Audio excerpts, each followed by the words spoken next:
Long before Adam, long before the first humans walked the earth, a world existed that few have ever dared to imagine. A world filled not only with light and water, but with beings of incredible power and mysteries hidden deep within creation itself. Tonight, we journey into the pre-Adamite universe, a time when the Spirit of God moved across the waters, when angels filled the heavens, and when secrets were woven into the very fabric of existence, secrets that would shape humanity long before we came into being. Genesis 1:2 tells us, "The earth was formless and empty, darkness was over the surface of the deep, and the Spirit of God was hovering over the waters." But what was already present in that darkness? Scripture hints at beings that existed before humanity, the sons of God, mentioned later in Genesis 6, angels who may have been part of a creation already in motion before Adam. Some biblical scholars suggest that these angels had purpose and freedom. Could it be that God's first creations were not merely spiritual messengers,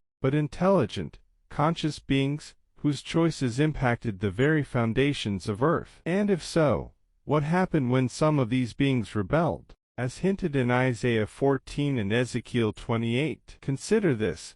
The Bible repeatedly references events before the flood that predate humanity as we know it. Could these pre-human incidents be echoes of a lost history, a world that existed and was refined before Adam was formed from dust? The sons of God, mentioned in Genesis 6, have long puzzled theologians. Were they angels interacting with early humans, or remnants of a pre-human creation? Some ancient texts, including the Book of Enoch, describe angels teaching knowledge, altering the earth, and even creating beings who would not survive. Archaeological evidence shows astonishing anomalies, skeletons of giant humanoids discovered on multiple continents, perfectly constructed ancient structures with astronomical alignment far beyond early human capability, and artifacts with markings that suggest a knowledge lost to time. Could these be traces of beings that existed in the pre-Adam world? Consider also Jude 1:6, which speaks of angels who did not keep their positions of authority but abandoned their proper dwelling. What does this mean if not that some creations, perhaps even entire civilizations, were destroyed, hidden, or erased as a part of God's plan before humanity arrived? Before Adam, God had already hidden profound secrets in creation, knowledge of the spiritual hierarchy, the consequences of free will, and the balance between light and darkness. These were not revealed immediately to humanity, but encoded into the earth, the stars, and the spiritual order itself. Some of these secrets are subtly reflected later in Scripture. Job 38:7 hints at beings witnessing earth's formation.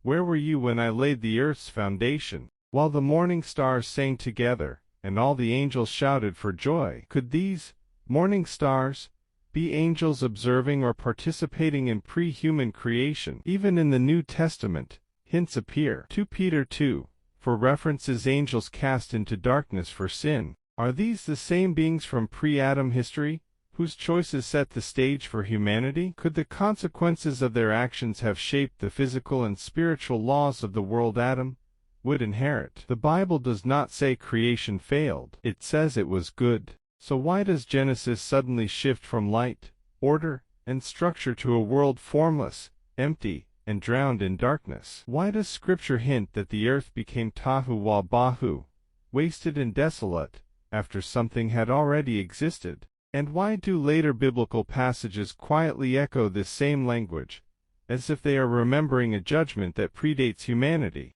Because if something was judged, then something must have fallen. In the next part, we will uncover what happened between Genesis 1:1 and Genesis 1:2, a forgotten age, a catastrophic event, and a destruction so complete that humanity would later walk upon its ruins without ever realizing it. This was not the fall of Adam. It was something far older and far more terrifying. In Part 2, we investigate the destroyed world before man, what caused it, who ruled it, and why God erased it from history.